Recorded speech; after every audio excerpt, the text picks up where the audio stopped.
October 1999, a dying woman was brought to me in a wheelbarrow. She had pneumonia. It's a condition that a 50-cent antibiotic would have cured. Unfortunately, I was too late, and she died later that night. I was in the Mentawai Islands off Sumatra, Indonesia, a place so remote we would later dub it the edge of the planet. It's also known as the Disneyland of surfing, and that's why I went there, chasing these perfect golden waves. I'd had a surf at this very wave called Lance's Right, very famous for obvious reasons. And I was sitting on the boat, looking back at shore, and I wondered what was going on with the people behind the palms. So I wandered in to a little village called Katiak, and I wandered along the track. I just happened to pass the graveyard and saw all these very small graves. And I asked myself, what's going on in this apparent paradise? Why are so many children dying? The chief found out that I was a doctor and told me I was the first doctor ever to go to this village, and that would I see a few sick people. I returned with my doctor's bag, and there was over 100 people waiting for me. I saw many, many sick people that day, with conditions that were all treatable, but better still, preventable, with some very simple things like a mosquito net or the better use of soap. Now, as a physician, I have seen suffering, but there was nothing like this. The way the children were so weak and wasted from their endless battles with malaria and diarrhea. I left in a somber mood, intoxicated by the beautiful surf in the morning, then jolted by the sobering reality of our hosts, just 100 meters from my luxury charter boat. On the boat that night, the tension was palpable. We had all just witnessed something we had never encountered before. But what could we do? We're just a bunch of surfers at the edge of the planet, a place so remote, there were no phones, there's no roads, we couldn't speak the language, and where on earth could we start? And I had my own dream. My dream was to sail the world. I was working hard and saving to do that. But I had to consider that somehow the course I'd set myself had brought me here. I didn't know how to make this decision, but I started having voices in my head. There was my father's British voice. David, you must do the right thing. You've always said you wanted to live morally. And then there was my self-indulgent, pizza-loving voice. But what about my dream? And to top it all off, there was my ex-wife in my ear going, there's 3 types of people in the world today, David. The ones that make it a better place, the ones that do nothing, and you, a psychopath.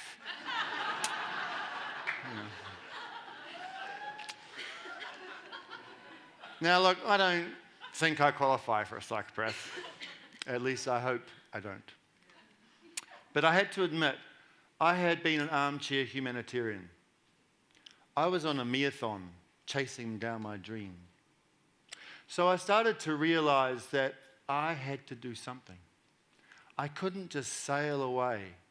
I knew this was going to haunt me. And I thought, well, if I felt this way, perhaps others would too. So I jumped. Far, fast, and looking back at it, very blind. I left my job in Singapore, I went back to New Zealand, I sold my house, and I contacted 2 buddies who I thought might help. They seemed to have all the talent that I lacked. One of the few things I'm good at is knowing what I'm not good at, and that's a lot. I explained the situation to them, and to my shock and surprise, they said yes. I thought, whoa, there's no going back now. Because when you engage the help of others, they hold you accountable and they deepen your commitment. To start a non-profit organisation in New Zealand, we needed 25 people to pay $25 and sign up. Now, knowing my bunch of cynical surfer mates, we lured them with a promise of crayfish and beer at a barbecue. We sprag it on them. You need to pay us $25. We're going to do all this good work in the Mentawai. They signed, and we paid. But SurfAid was born. It took 2 years, endless emails, phone calls, making connections, to run our first small pilot malaria program. This was our first fundraiser, selling $2 SurfAid tattoos to drunk teenagers at the Big Day Out concert. We travelled the whole of Australia and New Zealand in a clapped-out van. We slept on beaches, and at the end of it, we'd lost money. One guess whose lousy idea that was. But on the very last day, we happened to get an appointment with the founder of a large travel guide company. And she cut us a small cheque. And we learned that when things are most grim, when your back is right up against the wall, it's that passion and it's that persistence that are most critical. So we moved to Sumatra and we took trips out to the islands to show the local people about malaria and mosquito nets. Now, we thought we'd been making perfect sense, that we were explaining it to them in a way that they would understand. But when I went for a swim from our small hut, we used to call it the Dog Rat Hotel, because the rats were this big, and they didn't squeak, they barked. And this is what I found. A young man using the fishing net as a mosquito net as a fishing net. We thought, oh, we have failed. We were unqualified for this job.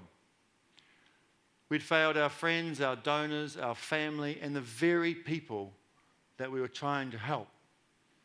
So what do you do when you realize all your effort was gone? Well, it's Winston Churchill that purportedly said, success is going from failure to failure without losing enthusiasm.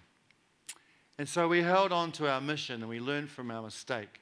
We realized we needed to learn about community development. So we moved in with the villagers and we let them teach us what would work. And to our surprise, we discovered that they thought malaria was caused by anything from young coconut juice to evil forest spirits. So we explained to some of the leaders what it was due to, and we asked them to come up with something that made sense and would educate their people. And this is what they came up with. A malaria drama with the village chief cross-dressed as a pregnant woman and a nighttime biting mosquito infecting them with malaria. And instead of falling asleep with me lecturing them, they belly laughed, but they learned, and they started using the mosquito nets. And we learned a critical lesson that we still use today in our mother-child programs, is that you can't do for people, you should not do for people something that they can and should do for themselves.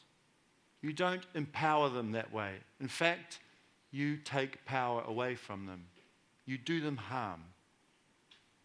Over the next 2 years, the surf industry and the New Zealand government started to fund us, and we took that play to 190 villages with mosquito nets, with the vast majority of them using them correctly. Things were going well. And then this happened. The 2004 Boxing Day tsunami, the most deadly natural disaster in modern history, with over 200,000 lives lost. The islands to the north of the Mentawai and Aceh were smashed. So we pulled all our resources to focus on tsunami response. Our original mission was derailed. SurfAid staff grew from 22 people to over 100.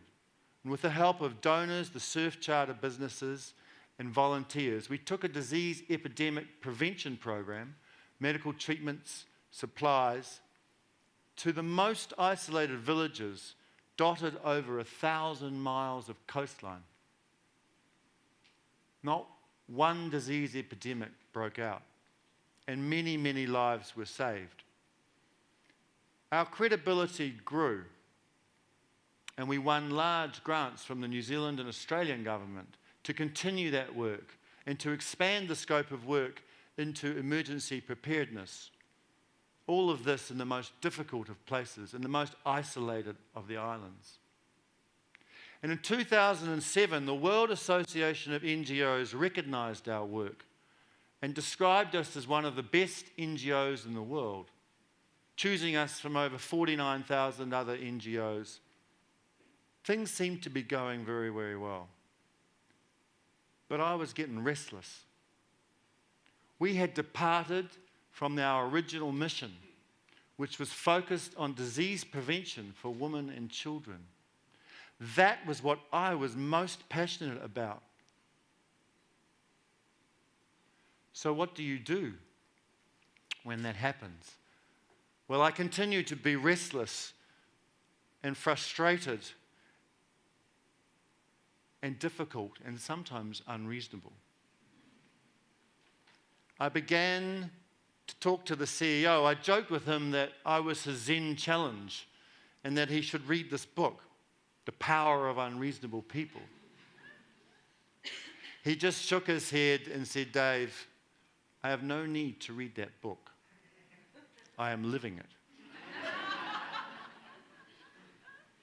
But I began to realize that I was over-challenging the people who I deeply respected and loved. So what do you do in that situation? I learned and I continued my research, and I found out that there's actually a syndrome. There's books written about it. It's called founder syndrome. Aha, I am not alone. But I found out that founders had often damaged and sometimes destroyed the very organizations they had started. And I recognized the paradox of founder syndrome is that the mindset you need to start an organization, that uncompromising passion, is very often not the mindset you need to grow and to develop it. So what do you do when you realize you may be hindering the very organization that once depended on you? The wisdom and the power of the chairman and the other board members of SurfAid played a life-saving role. They encouraged flexibility, they helped me gain insight into the challenges, my role in the challenges. I took an opportunity for mentorship and personal growth. I learned to listen better, and I tempered my enthusiasm and exuberance. With a little bit of time, systems embedded, we redefined my role, and we got better qualified people in the top roles at the field and management level. These are the unsung heroes of SurfAid. We went on and we did well, and we look forward to a strong and resolute future. And the interesting thing is, we are saving many, many more children than I ever initially envisaged. I would like to end with one of my greatest teachings. This is a Mentawai doctor, a shaman, who, with the help of thousands of years of wisdom from his ancestors, guide his clans through the endless challenges of living sustainably in a Mentawai forest. You can see there's a significant difference between the nutritional abundance between us. But I have never met a group of people so consistently happy and seemingly free of worry. The irony is perhaps it's not so much what Western medicine could teach the shaman, but what they could teach us. In that the true and deeply held service of others lies some kind of easy joy and purpose, all of which deepen our humanity and our happiness. It's been an honour to share the SurfAid story with you today. I think perhaps we should ask ourselves, if we don't live according to our values, who are we? What are we doing here if our life doesn't matter, if we don't do something that matters? Thank you.